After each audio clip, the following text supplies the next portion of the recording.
sometimes you got to know what you know. They're going to call it cockiness. They're going to call it arrogance, but you're going to call it confidence. Because I don't want my confidence to, I'm going to say something and I want you to hold on to it, all right? Get your cameras ready because this is game. Do not allow my confidence to offend your insecurity. Well. Yes, I'm playing that again. Listen, this reminds me of a story. It's been, over 10 years ago, but I remember when I first came to the Dallas-Fort Worth area and I worked for a federal agency and I was a newcomer to that particular agency. People had gone up through the ranks, but I had come from the DC area to the DFW area for this position.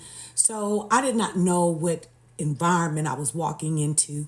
But I distinctly remember as the Labor and Employee Relations Specialist, the employees were somewhat afraid when they were introduced to me, whereas the management was really excited to meet me.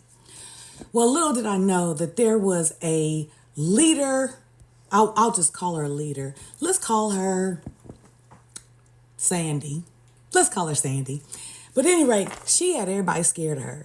I mean, everybody. People that were lower grade than me, people that were my grade, and people that were higher. But because I came from the outside, I didn't know her history. So the job I walked into had been vacant for almost 2 years. So I hit the ground running, immersing myself with the regulations, immersing myself with the law, immersing myself with the collective bargaining agreement, knowing what I know, and also having my skill set of leadership, knowing how leadership is supposed to work. I had that. Plus, I was never scared. Well, anyway, there was a new director there. Let's call him Dan. And he was promoted over her. Okay? So at every turn, she sought to undermine his authority. And I saw in short order who was really running that place. So the director really wanted to hear from me because I was an outsider. And I said, sir, how truthful do you want me to be? So I started sharing with him what I saw going on from the outside. And little did I know, she started coming for me. And because she couldn't get directly to me, because I had the full support of her boss, the director, as well as my boss, but my boss reported to her. Okay. So every time she perceived I was stepping outside of my role, she would go to my boss to try to tell my boss, she doesn't know her role. She doesn't have the authority to do this. She doesn't have the authority to do that. And my boss would kindly remind her that the director, which was everybody's boss, had given me the authority and the permission to do what I was doing. Well, this went on for a good, shall we say, almost a year. So finally, because I'm never scared, when she tried to get my boss to discipline me for something that I did not need to be disciplined for, also, she tried to come to my boss stating that I was violating policy, rules, and regulation. But I had already done my research well enough to know that I was doing things exactly in accordance with the person, my predecessor, who had the job 18 months before I got there. Because she left her files, I reviewed her files in addition to everything else I was doing. So finally, yours truly had enough. And I asked the director, I said, sir, there seems to be things lost in translation. Can we have a meeting with you, the deputy, the chief of staff, and my boss who was over HR to make sure we are all on the same page? He granted that request.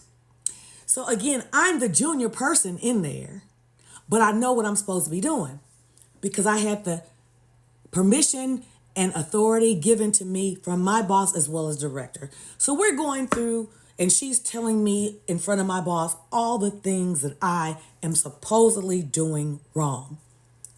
So finally she says to me, well, TJ, I'm the deputy and I have a right to question your performance. I have a right to question and go to your supervisor about anything that I deem is being done incorrectly, etc., etc. And I'm sorry that offends you. So after I hear that, I said, No, ma'am, by all means, you have every right to question it.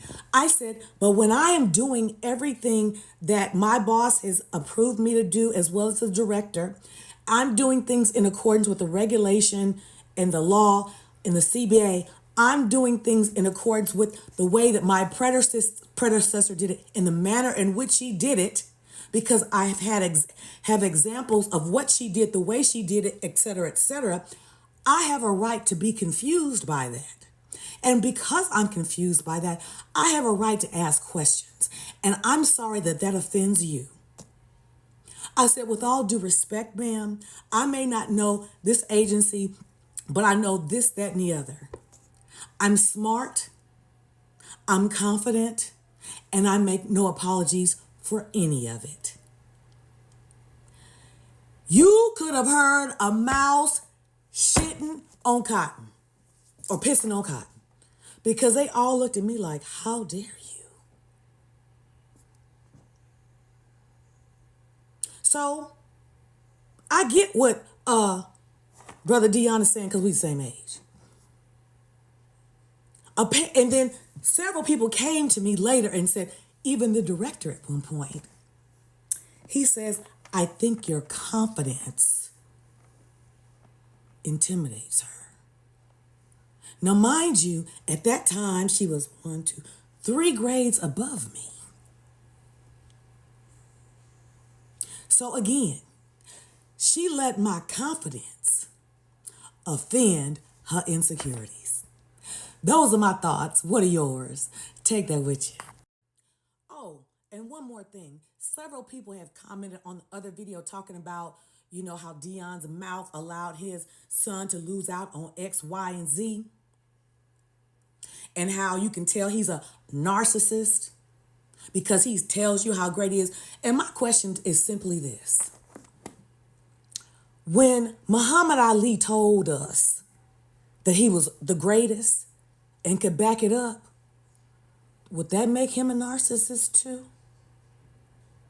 I'll wait.